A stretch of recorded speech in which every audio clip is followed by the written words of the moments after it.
responsible for the design of the place that we live. And I have kids.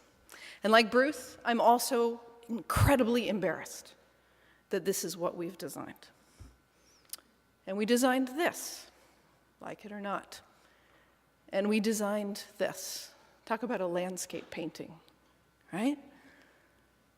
I'm not the only one with a tag cloud. It seems that a list of products that come from the petroleum world warrant this type of presentation of those products.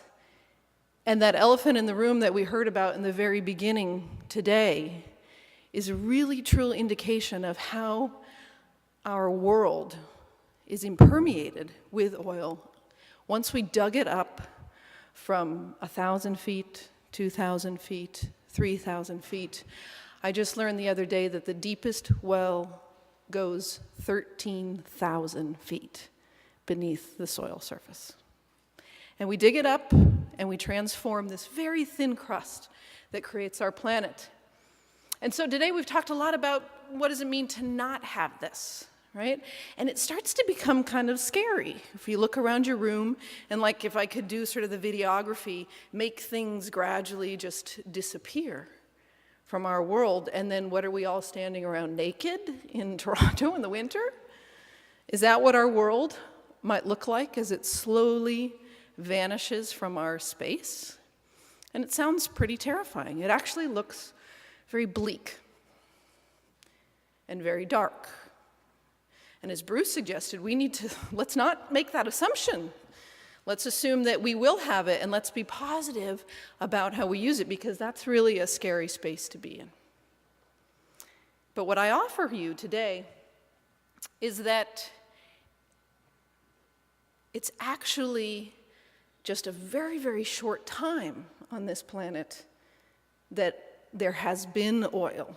And so really the history of the planet has been a world without oil. All right? So the planet is 4.5 billion years old, right? And down in the US, when we talk about billion, boy, that's nothing compared to what trillions and deficits are, right? But 4.5 billion is a lot, right? So let's take 4.5 billion and compress it into 1 year. So January 1st is the birth of the Earth, right after midnight. And right now, we're standing on December 31st, a breath before midnight. Right? The planet has lived for that year. January and February was that whole primordial soup you learned about in grade school. And on March 1st is when life shows up. Life's been here for 10 months. Photosynthesis, March 28th. April, May, June, July, August, it's all single-celled organisms. You have to wait till September 1st for sex to happen. Long wait. And now you have multicellular organisms, and then they begin to rapidly go through evolution. We have land plants, we have fish, we have lizards, we have dinosaurs. The dinosaurs and the oil from that era upon which we draw, the dinosaurs went extinct 65 million years ago, which in the age of our year was Christmas Day in the afternoon. Just 6 days ago, right? Fast forward, Homo sapiens sapiens, our species, 5 minutes. That's how long we've been on this planet, 5 minutes. And the entire Industrial Revolution, right, which really is what oil has been about, right? Taking from the earth to run and fuel our world. The past 180 years does not even qualify for 1 second. So 365 days minus 1 second, this has been a world without oil. And only now, in the last second, have we become to depend on it so much. But in that time, life has done all the things we want to do.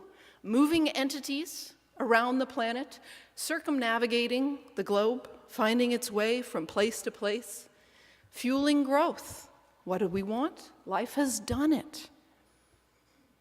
Even illuminating. Life has created light, right? Created ambiance, built strong materials, not from oil, but from other abundant resources.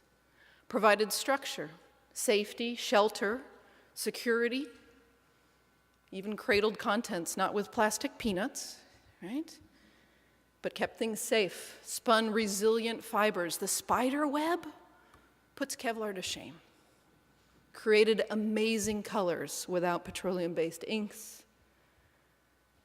Communicated long distances without a BlackBerry. Desalinating water. It's such an energy-intensive process for us, and mangroves do it all the time. Even waterproofing. This duck is protecting its feathers. Life has learned to fish, and even farm without big tractors providing food for colonies of millions. And really, otherwise living a really rather rich and abundant life, to the point where the 30 million species is the low estimate, 100 million is the high estimate. And that represents just 1% of all the species that have ever lived on this planet. So this is incredible richness and diversity and amazing accomplishments that really put us to shame, all done without oil. So now the skeptics in the room are saying, well, yeah, sure, that's well and good, but that's life, right? And then there's the big but coming.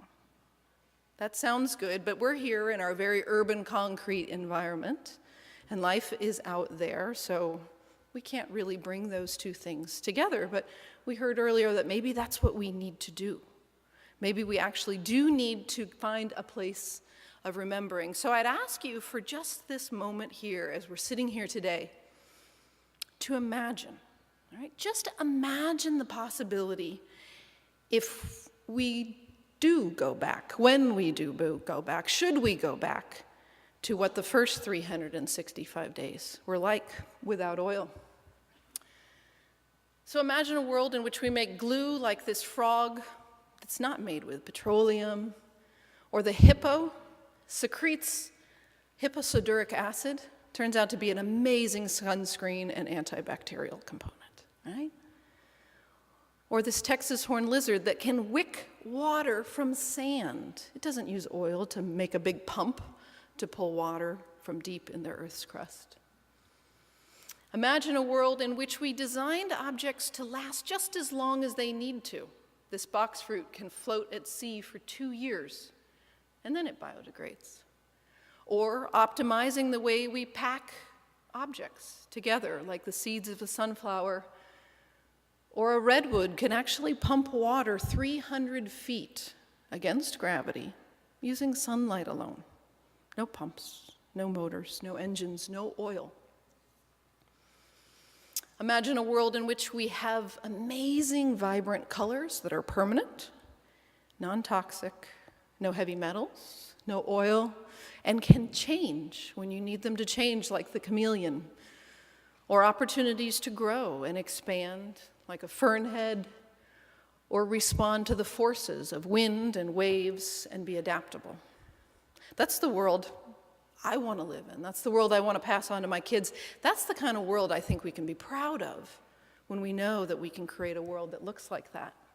And it's an important phenomena, it's an important strategy that we have to learn how to do, because we live in a world in which there really are limits. Despite what our economic models try to teach us, there really are limits and boundaries. And I think this particular slide captures that well.